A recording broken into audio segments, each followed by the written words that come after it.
Matt, I was massively excited when I got the message from Mason that you guys were going to be on because I've listened to you guys in a bunch of different spaces, whether it was I think it was in some of the BitFlow, like Dylan and Diego spaces, and some of the like the Stacks DeFi show, whatever. But like, I'm so curious to learn more about Arch. But first and foremost, introduce yourself. I want to know. I need an explanation on sneakers to smart contracts. I need to know what this means if you are a massive sneakerhead, because as am I. What kind of sneakers we talking? But yeah, man, give us a brief intro. Hey man, hey everybody. Thanks for having me. Yeah, man, I'm big time sneakerhead.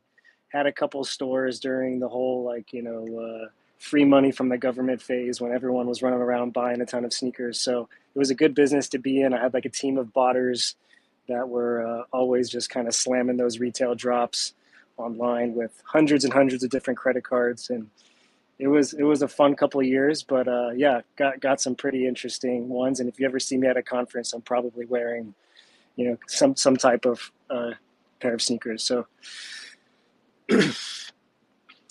but yeah, what can I tell you about Arch, man? This is exciting stuff. I'm excited to get Hermetica on the platform. I think it's I see you guys are already launched on Runes, which is fantastic. Finally got some Bitcoin native stable coins in the market, but over time, the user experience and the decentralized kind of issuance or management of the collateral and stuff can get better and better over time. So super pumped about working with you guys.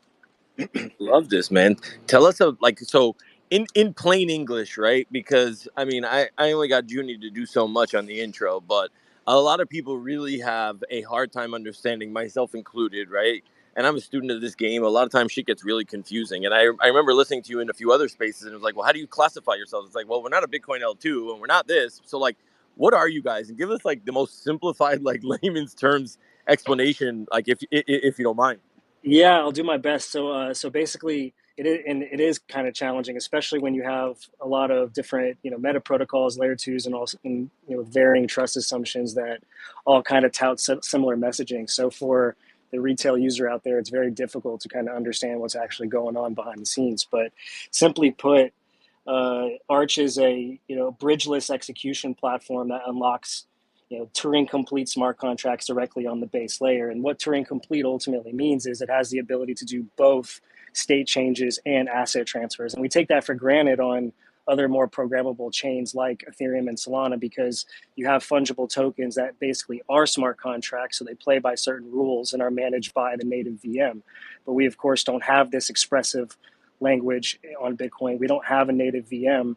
So until we have this ability to do Turing completeness on the base chain, we don't really have a lot of flexibility as builders and developers to build applications and programs that are more familiar to other more programmable chains. The reason for that is just that UTXOs are clunky. Like we don't have the accounts model. We don't have that native VM, so there's not very much priority historically about putting this more expressive situation on Bitcoin. But I'll kind of use an analogy because I know there's a lot of layer twos with varying trust assumption. There's these meta protocols. Everyone has seen sort of, the proto runes and recently OpNet and what's it, like another one, Glitter. Um, so I'll like think of Bitcoin as sort of like a reliable and sturdy train track. Layer twos are like adding a separate parallel track that lets you go faster or carry more cargo, but you have to move your goods from the original track to this new one. While it offers speed and more capacity, it introduces extra steps and risks because you're moving from the safety from that main track that you trust over to this sort of side track.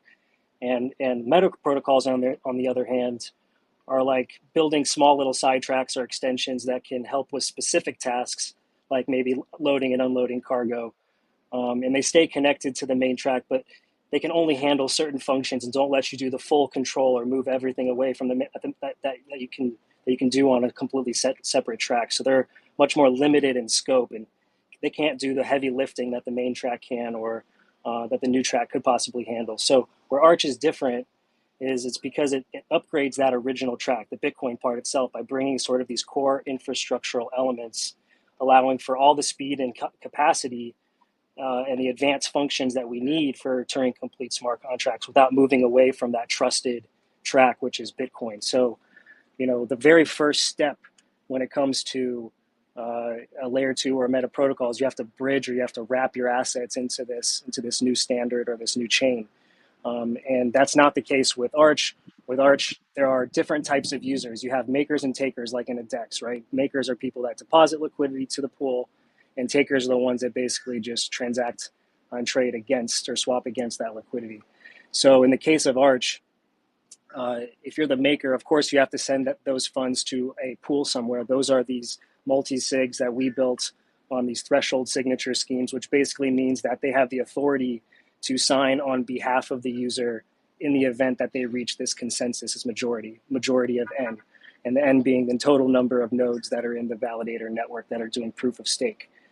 So by having this infrastructure, you can now do sort of this asset transferring in addition to just the state changes that most L2s and meta protocols can ultimately do. So the takers of that liquidity, so the makers they don't make they trust the verifier network essentially, but the takers of that liquidity, the ones that are going up to the DEX like the Uniswap or the Radium, and they're swapping against that liquidity, they make zero trust assumptions. They're just signing a Bitcoin transaction with whichever wallet that they have, whether it's Unisat, Xverse, Magic Eden, whatever.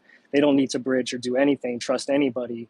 They're just signing these PSBTs that basically say, I'm going to swap, this many tokens for this many tokens, and then the transaction either happens or it doesn't happen. There's no risk of their funds being exploited, or they don't have to send their funds to a layer two to invoke that smart contract. Okay, so all right, there's a lot to unpack there. So I want to make sure that I understand this. So I heard you say like what it's capable of doing versus what some of the other like EVM, like because we don't have like a native VM on Bitcoin. You guys are almost like the like the atoms that can like superposition that can be doing two things at the same time. It like is kind of like what resonated in my head. So give us like a typical use case, right? Like so I know you guys are obviously going to be working with Hermetica, right? And I'm literally like I'm trying to build this use case in my mind right now, and I'm thinking about it like how would somebody actually use or trade, let's say, a USDH stable, right, on a DEX, like using Arch? Like how would that Mm-hmm. work? Yeah, so there'd be these like liquidity pools that are set up by makers of that liquidity. So whether that's, so we have the ability to do these multi-party computations where we bring in multiple sources of that liquidity, the makers. So right now, for the most part, what you have is you have a central source of liquidity and an order book on Magic Eden or Unisat, right? That's basically how you can get USDH right now. Is you can go to Magic Eden, you take your Bitcoin, and you trade in the order book that exists, which basically is just one multi-sig that has all of this USDH in it. And that's not generally how it works on Ethereum or Solana, right? You have these smart contracts that basically govern the pools. And when somebody wants to trade, it's kind of a trustless experience. You're trusting that the proof of stake consensus is ultimately going to govern the smart contract and issue the stable coins or issue the or Ethereum, whichever one we're talking about, whichever pair we're talking about. So the way that USDH can be drastically improved, in addition to just obviously being a pairing in dexes and borrowing lending, like on Liquidium, where instead of it's just again one single source of liquidity, is we can build much deeper and deeper sources of liquidity. So that basically will happen with the ability to extract liquidity from the base layer. Like if you look at some of these layer two DeFi money markets, like for example, like Arcadico or Zest on Stacks, there's not a tremendous amount of liquidity available to borrow against, because first you have to get the liquidity there from the layer one. People have to bridge their assets there first, and then they can do these swaps and borrow lend and all this different stuff. So there's 150 to 200 million dollars of addressable market in the entire ecosystem over there. It's a very limiting type of opportunity for DeFi protocols, stable coins, et cetera, which typically need billions, right? Like in the MakerDAO protocol, you have, billions in collateral, all the way up to like tens, decabillions in protocols like Athena. So that's generally how we can look at what you get out of a now programmable future with Arch, is that now you can programmatically and within a reasonable degree of decentralization and trust minimization, you can swap against a pool, or you can borrow against a pool that is really, really deep, as opposed to just one single source. I like this. I like this a lot. Okay, So now all of this is taking place. When we talk about like the different layers, right? Can you kind of get like, I know that obviously everybody here is like mostly familiar with Hermetica via obviously like, you know, the Stacks ecosystem, right? But they launched USDH on Ruins, right? So can you maybe give us a little bit of color in terms of like the different layers? Like, can people use Arch on Stacks? Like, if not, like, how do you guys interact with like the Stacks network? Like, how does that like? Can you maybe give us a little color there?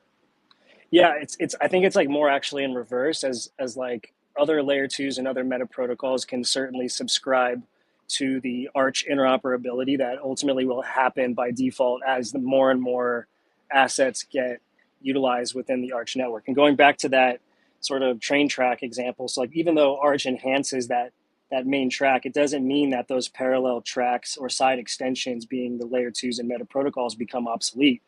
Instead, Arch sort of acts as a like a central hub that can coordinate and strengthen these additional systems. So for layer twos, Arch ensures that the assets moved to that parallel track can be efficiently routed back and forth. Like like right now, layer twos don't really make a whole lot of sense because we don't have that native VM and programmability on the base layer. So with Ethereum, layer twos make sense because you can trustlessly bridge back and forth from.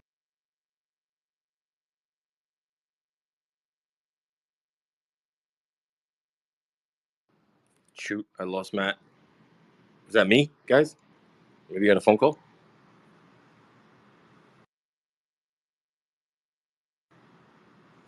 Mace, is that's not me, right? Or is it me?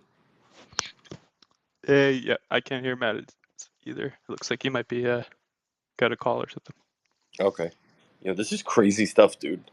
This is so like there's so much innovation going on out here. It is absolutely mind blowing as to what is happening out here, man. Like this, it's nuts. Like I can't like from one day to the next. It's insane. Matt, I don't know if you can hear us, but what I'm gonna do is to spare you like to keep going on and on. I'm just gonna move you down, and then I'm gonna bring you right back up. Maybe this makes it a little bit easier.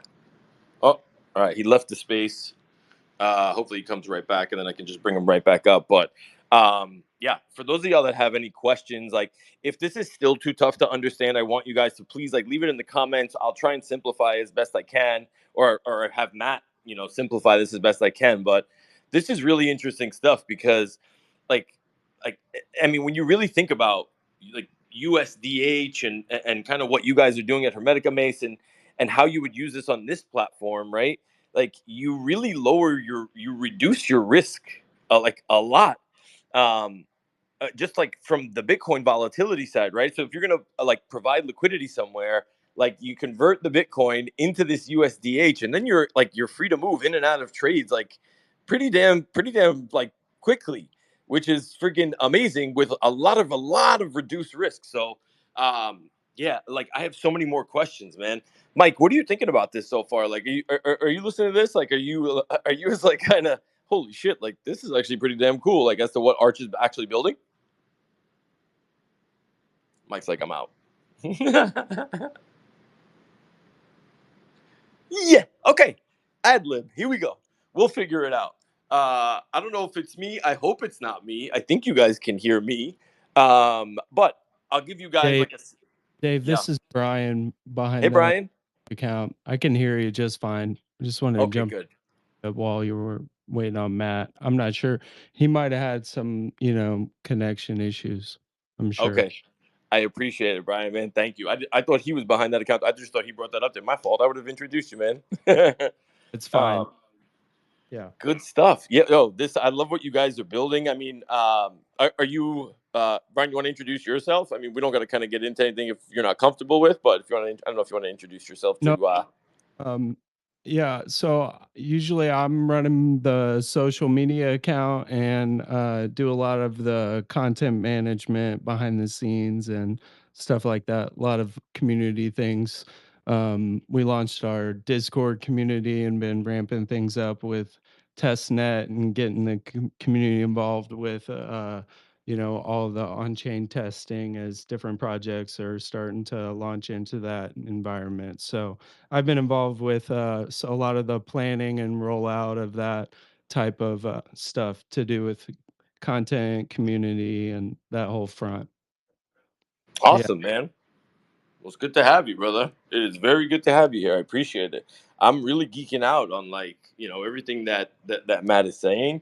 While like you guys talk, like I'm always in the background, literally just like tapping away on the keys, trying to build out like some different like use cases. Like how would somebody actually like use this? You know what I mean? And I think Matt was given a great use case. Matt, we got you back.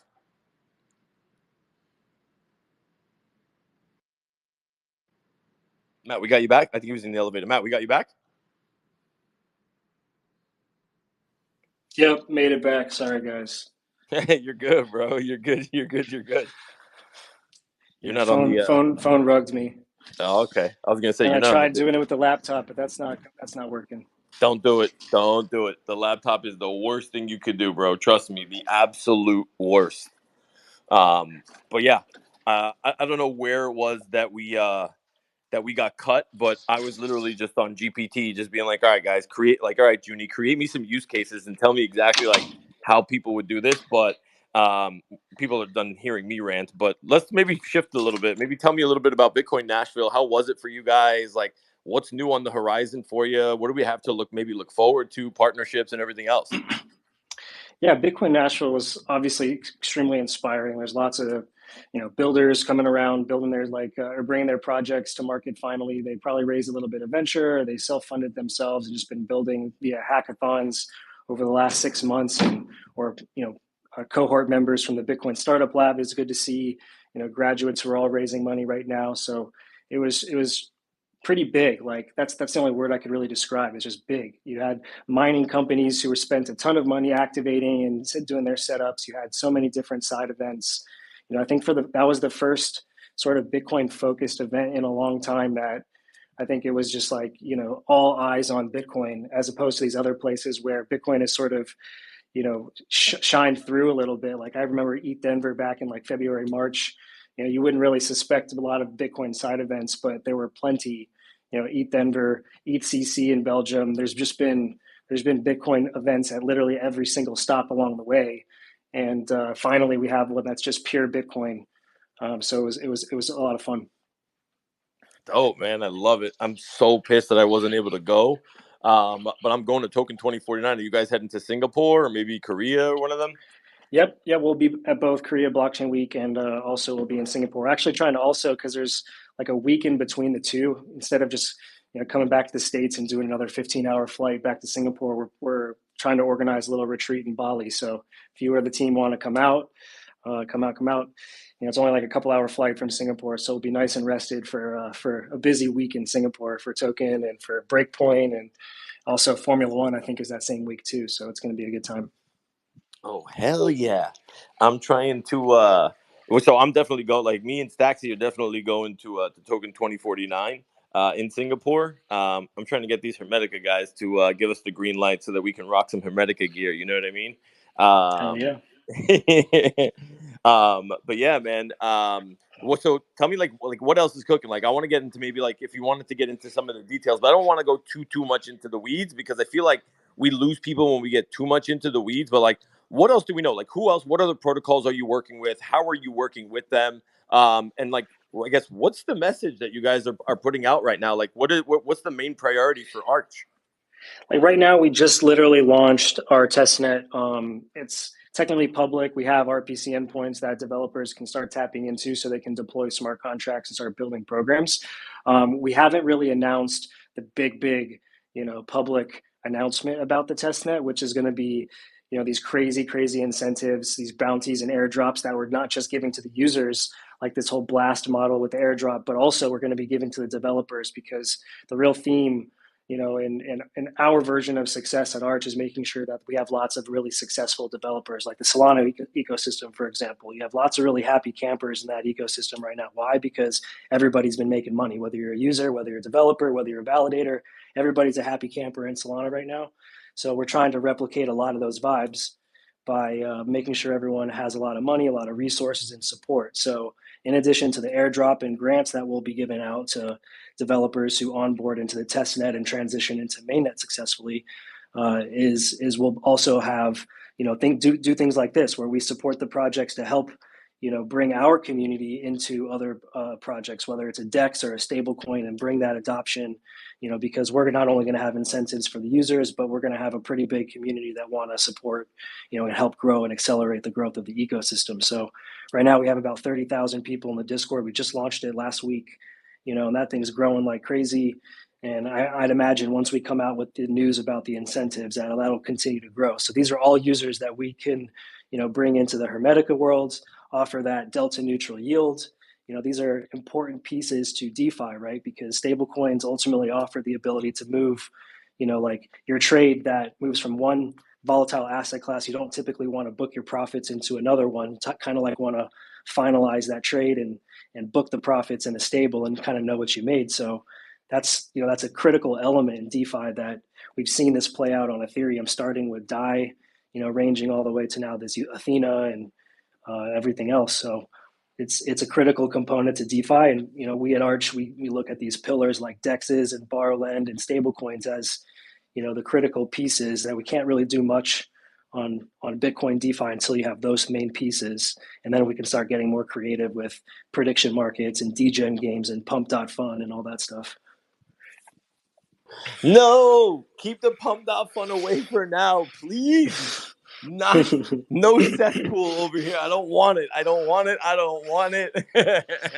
No, but that was actually what I was talking about. Like during the when you actually rugged just now, when your phone rugged you, I was actually talking about like booking profits in stables using USDH and kind of how like what using you guys like really reduces this in like this overall risk. But I want to go into maybe some of your favorite use cases. But you mentioned it, like testnet and incentivized testnet. Everybody in here love making money, Matt. So give us the skinny on the incentivized testnet. Like, what's the story? What do we got to do? And Brian, I know you said you were behind the Arch account. If you don't mind, like, please feel free, pin the Discord to the top, pin anything that you guys want resource wise, so that when people go back and listen to this, because we get a shit ton of replays on this, please like put the resources up there. Thank you, Matt. Hit me, incentivized testnet. Yeah, so for right now, the first phase is basically done. The first phase was onboarding all of our validators, or our Genesis validators, which we onboarded 25 fantastic, commercial validators from both the Solana and more chain agnostic commercial validation ecosystem. So you have guys like, Juicy Stake and Edgevana who have deca billions in staked assets in the Solana ecosystem. So all, very dynamic dev shops that understand how to keep their metal online and be good infrastructure providers and give good feedback to us, which is important. So that phase is done. We'll continue to onboard more validators as there's more interest of people coming into the mix. Although we do want to make sure that the rewards that the validators get are quite significant as well. So we want to make sure that they're all just really good value add infrastructure providers. And then over time, we'll focus on decentralizing the verifier network and make it permissionless for anybody to join. So that phase is done. The next phase is really all about onboarding developers into the testnet so that they can start, doing their rewrites, figuring out how to integrate, because at the end of the day, we are not EVM compatible. This is not a situation where you're going to be able to just copy and paste a Solidity smart contract onto this platform and you're ready to go in 2 hours. It's a Rust-based VM. You don't have to learn a new coding language if you know Rust. So I know everyone that just kind of learned Clarity over on Stacks and they're like, oh, now I got to learn Rust. Well, hopefully you know Rust, but if you don't, it's definitely something that you want to learn as a developer. There's some reasons why Rust is a better scripting language than JavaScript and Solidity. So definitely want to learn that. There's going to be a little bit of friction knowing how to deal with these UTXOs instead of accounts. If you're some sort of, Ethereum or Solana developer, which that's the clunkiness that really makes this more native to layer one, is you have to understand how to create Bitcoin transactions and sort of this UTXO thing on Bitcoin. Whereas accounts are much different. It's like a debit card versus, transacting with cash. So that's another thing that is just going to be a little bit of a learning curve. We're continuing to invest, time and money in making these guides and tutorials and documentation, SDKs, et cetera, to improve that developer onboarding experience. But the goal is launch on testnet so that you at least check that off the box and you're qualified for that big bounty or airdrop. We're going to have something like 15 million just for the developers that will airdrop worth of our tokens. And that's a sign of us saying, like, we want to grow with you guys as you know, an ecosystem as a community, and you guys get some level of ownership of the platform itself, you know, by building with us on this, you know, test net and then transitioning over to mainnet, which will be the final phase of our release, which will be in about, you know, a month and a half time. We're not talking about years from now. This isn't something that like we need Opcat to enable. This is something that is realistically going to be happening this year on mainnet, where you're going to be able to trustlessly swap against deep pools of liquidity, not just these order books of semi-fungible tokens like runes or BRC20 that, you know, you go on Magic Eden and you say, well, here's a 2,000 clip of dog at the price that I want, and here's a 5,000 clip at a different price, and 10,000. Like, no, like it's going to be much more like a true DEX experience where you're swapping against a truly and deep liquidity pool. Where money come from? Where does that liquidity come from, right? Because that's the thing I feel like that's separating everybody else out here right now is like it's a race for money and race for liquidity. Like who's going to put money into these systems? So did you guys raise funds already? And if so, like how much and like what's going into, I guess, like is that pretty much the contributing factor for this liquidity? We definitely have you know, people that want to contribute liquidity on day one for like being the maker of that liquidity by depositing into the multi-sig. So like you have, you know, really solid support from our investor network. You have good players in the Bitcoin ecosystem like UTXO management who are putting money to work every single day, not just on Arch but everywhere else. You know, so we do have liquidity already wrangled up. But a big point here is that it's not just like trusting a centralized multi-sig where, you know, they trust us with those funds. They can programmatically assign and delegate that liquidity to the liquidity pool like a typical one, like via a smart contract on Ethereum, right? So they're trusting the verifier network in that case. But again, the user is not trusting the verifier network. They're just swapping against that liquidity. So I think on like a DEX like DotSwap right now, for example, like they are getting liquidity provided by UTXO management, and maybe some other places, but that's more of like this centralized multi-sig that users will swap against with using PSBTs. Now, this is fine for now, but it's going to be difficult to get a meaningful amount of deep liquidity so that we could actually do DeFi like we do on Ethereum, where there's thousands of people, if not tens of thousands of people that are contributing liquidity to liquidity pools as makers. So that's what this whole multi-party computation and interoperability ultimately brings. Also cross program invocation, like that's a whole different thing that, you know, we take for granted on platforms like Ethereum and Solana, where you can call smart contracts inside of smart contracts to build DEX aggregators. Like I think Bitflow is working on that on Stacks right now because there is an element of programmability there. But we ultimately will enable this the same element where you have cross program invocation, where you can build out, you know, these aggregator tools on the layer one, pulling the best price from all the different dexes that are also built on Arch.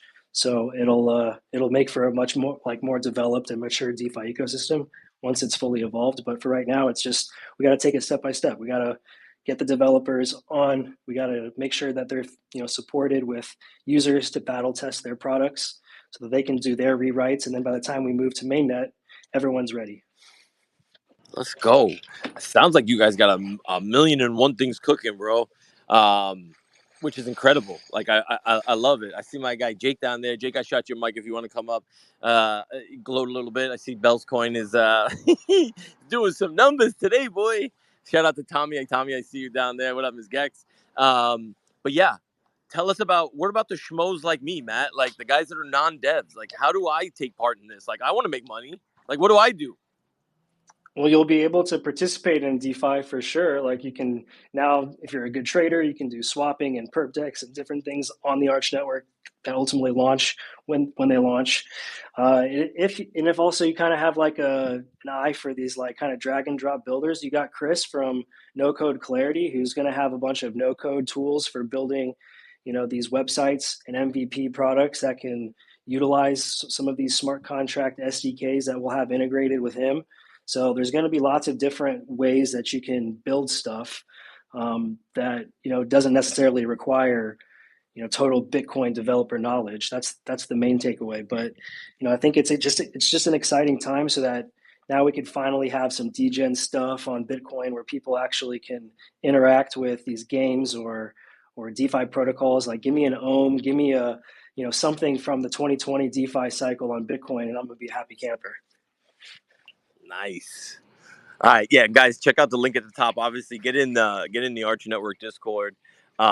Dude, this was insanely insightful. I got one other question, and then like I'll leave it to you for kind of like closing. But what's what is like the when I say best, I feel like that's such a loaded word where it can mean so many different things. But I guess what's the use case that you're most looking forward to, or like seeing people build that maybe isn't built just yet, as far as like how people are going to use the network?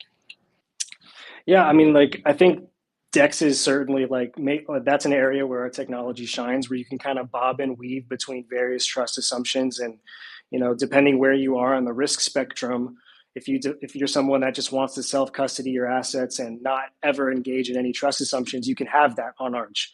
If you're somebody that wants a little bit more performance, you want to play with a launchpad or perp Dex, or get a little bit more of like a high throughput, low latency type user experience, then you can bridge in and get a lot more and trust the verifier network a little bit more, but also realize that, this is proof of stake with adequate economic security and, trustworthy validator network. So if we're going to trust anything, it's going to be something that at least is tolerable, right? So being able to constantly bob and weave between those various trust assumptions is kind of the alpha here, because even though you have all this liquidity that's in the network, trusting all this, trusting the verifier network, the ones that are on the layer one self-custodying their assets and trusting nobody can always still engage with that liquidity in the network. So that interoperability is kind of the crucial component here, that you don't have anywhere else. Right now, you have a lot of fragmented liquidity, a lot of fragmented meta protocols, which put everybody on an island and kind of take away from the biggest advantage that Bitcoin has, which is we have over $1 trillion of an addressable market that we can all address. But without this interoperability, you don't get the cross-program invocation, you don't get the deep multi-party liquidity, you don't get any of these things that ultimately enable DeFi to begin with. So until we solve that problem, there's no point in talking about layer twos, layer threes, meta protocols, or anything like that. We need to solve the issue that is at hand, which is Bitcoin doesn't possess the type of infrastructure that it needs to have the flexibility to do the stuff that we want. And that's the main takeaway. Let's fucking go, man. Wait, real quick. I just saw this BTC lottery that you guys are doing in the comments. What is this? That's just something that the Arch devs cooked up like in a weekend. We thought it would just be like an interesting little degen project if we had like a Powerball lottery, and we'll do something where like the pot gets staked into the network, creates yield, gets bigger. We'll do some other degen stuff with it, but not trying to make money with it by any means. Just something that if anybody wins $10 million in Bitcoin, but because they just get lucky with a random $2 ticket that they buy with Bitcoin, then that's like something that I think is pretty cool and life changing. I guarantee you that is, if anybody walks away here with one thing that they remember, that's going to be the thing, bro. I'm not even kidding. I swear to God, like that is going to be the thing. It's going to be like, wait, I heard BTC lottery. How do I get involved? Yeah, so it's actually live on testnet right now. We just threw it up there. You can actually buy tickets on testnet with Bitcoin. If anybody wants some testnet Bitcoin, they can jump into the Discord and ask some of the mods. We'll send it to you so you don't have to deal with the damn faucet. But yeah, like there was one kid that actually he bought 60,000 tickets in one day. I think he definitely won like the raffle because basically there's like the lottery component, which is like, of course, there's not going to be a winner every single day. It's the odds of winning the lottery is pretty low. But the pot will continuously grow. It'll create more eyeballs and awareness as the pot grows. But every single day there is a raffle winner. So every single ticket has like a serial number on it. So we're giving like these testnet points to everybody that wins a raffle number. So some kid bought 60,000 tickets in one day. He obviously won the raffle. But yeah, it's they do cost $2 a ticket of testnet Bitcoin. So he spent quite a bit of testnet Bitcoin. How much did you win? Nothing. It was just like the raffle for this for the testnet points. That'll eventually be some airdrop or something, but yeah, it's just driving people into a frenzy now because once they realize that there's points at stake, they're like, let me just buy 60,000 tickets for the lottery. What are they doing? Just standing at the faucet all day and just being like, wait till the time expires and then just like getting more and more testnet Bitcoin? No, he told me about some company, a mining company on testnet or something that sold him 1 Bitcoin of testnet for 500 sats. What? Isn't that a hustle? One testnet Bitcoin for 500 sats. Yeah. Where's that at? Hook us up with that link, bro. Right. I got to figure out where that was, but that's the alpha of the Discord, man. You got to jump in and ask them. I don't know. I'm out of it. Oh my God. Yo, get in the Discord, people. If you do anything with your lives right now, go get in that Discord and try and find whoever that individual was. I'll buy I'll buy 1 Bitcoin for 500 sats all day, every single day. That was amazing. Dude, that's crazy. Yeah. Oh my God. I thought I was testnet rich. I got like almost a Bitcoin of just testnet stuff that a buddy of mine does have like 50 testnet Bitcoin. I don't even know where he got it all. God damn. Let me tell you something. Let me tell you, like I know this from experience for testnet ETH. Like I remember finding when Layer 0 first dropped, and I was just like, "Ooh, look at all these pools!" And I paid like $20 for like 250 Sepul. I don't know. It wasn't Sepolia. What was before Sepolia? I forgot what it was. Girly. I paid like Yeah, Growly, yeah. yeah, it was like for like 200 Girly ETH for like $20, and I was like, I'll take this. And like the devs were like, I need test these, and I was like, I got some. Yep. How much? Yeah, actually developing experience on testnet is kind of bad because of those reasons, right? You have to wait for the blocks, you have to pay to testnet Bitcoin for the the fee UTXO. So we're actually building like our own sort of like Bitcoin testnet with really super fast blocks, so developers can kind of iterate faster without having to worry about waiting. But that's just something that we're doing for fun, but just another resource that developers can use. Incredible, man. Incredible. Dude, this was, I mean, I hope for everybody else, but like I know for me, and Mason never ceases to amaze me with the guests that he gets on this show. And I feel like it's such a privilege for me to come here and honestly host these because I learn so much from like you guys and what it is that you're doing, what you're building. So Matt, what you got any closing thoughts for us? Like before we go, like please, like the floor is yours. What could we do to obviously help you, like from the community perspective? But yeah, any last closing thoughts from you, man? No, I mean just join the Discord, like support the testnet and the builders who decide to come and deploy. Obviously, Hermetica will be one of those applications that deploy on testnet and mainnet. We're actually investors of Hermetica. We're big believers in Jakob's vision and his skill set as a founder. So we're very excited to see the evolution of Hermetica and what it grows into being. Because stablecoin on Bitcoin market's probably a couple $100 billion opportunity. Between all the different stable coins that exist, I think that, Hermetic is a good one. It's with this Athena model and never leaving Bitcoin. So I'm definitely a believer and excited to see what you guys come up with as we move forward to mainnet. Hell yeah, man. And yo, I will definitely see you in Singapore. I got one sponsor slot left open. So in case you want an extended BD team running around token 2049, let's talk in the DMs, Matt. Let's go. Let's do it. Let's do it, man. I appreciate you coming through. Mace, as always, thank you to the Hermetica team for obviously sponsoring these hangouts. Guys, retweet this space one last time. Obviously, help us out with the algorithm, but go back. I'm gonna post the full recap underneath. There'll be some audiograms, the whole 9 yards. But yeah, follow Hermetica, follow everybody on stage. Obviously, Matt, the Arch Network, and what these guys are doing. Follow Mike for the crypto breakdown. But yeah, man, it's been another episode, and we'll probably see you guys in another week or so. So peace.